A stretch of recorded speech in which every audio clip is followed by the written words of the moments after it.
Hey, it's Matthew James, creator of the Coast Guard Flight Log. Here you will see, as you start up the app, you will see the dashboard. This is where you're going to find a lot of information that's personally applicable to you and your flight time. As you fill in your flights, this information will auto-populate. Now we're going to look at the tabs right here along the bottom and take a quick look at each one of them. If you go over one, you'll see the flight log. This information will populate as you fill out the flight log in the Add Flight column, which is right here. It looks a lot better when it actually has stuff in it, but for now, we're just going to look at these tabs as they would look if you were brand new to this app, filling it out for the first time. Let's come over here to the settings.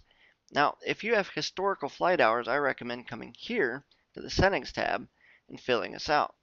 Now we're just going to put in some random numbers for right now. Put in some NVG time if you have some applicable NVG time that you may have flown in the past.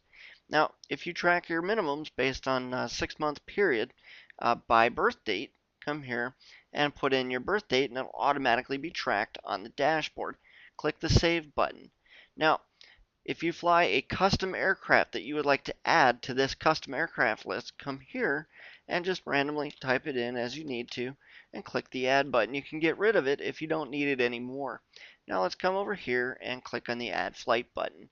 Okay, starting on the top is the date. If you need to, it automatically defaults to the current date. If you're logging a back flight, then go ahead and enter that date now so that you can put it onto the correct date.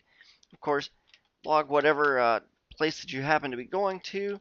We're going to say we're going AZO to DET and I don't know, we'll go with an HC-130. How's that sound? Tail number is 456. You can enter any number that you would like in here, even letters. Kind of flight, let's say it's combat flight. And position, we'll go with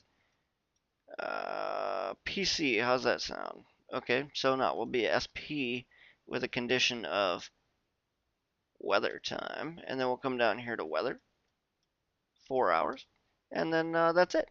You only have to fill out one of these lines in order to make this save. But of course you have 3 in case you happen to be flying a lot of different positions and conditions in one flight. If you're a fixed wing guy and you like to track your landing types and your iterations, please come here and fill these in. These are completely optional. You do not have to fill this in. And then of course if you're doing some instrument approaches, come down here and fill it in under the approach types. If you have any remarks, fill them in here. When you're done, click on Add Flight. Click Yes and say OK.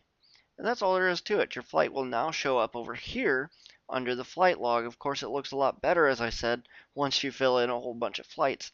From here, you can edit if you need to. Come up here to the top left if you'd like to export your flight in a CSV format, or come over here to search on the top right in order to expand your search parameters.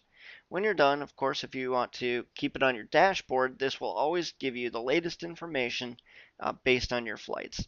Thank you for picking up the Coast Guard Flight Log. If you have any questions, feel free to email us at support@posthousestudios.com. Thank you.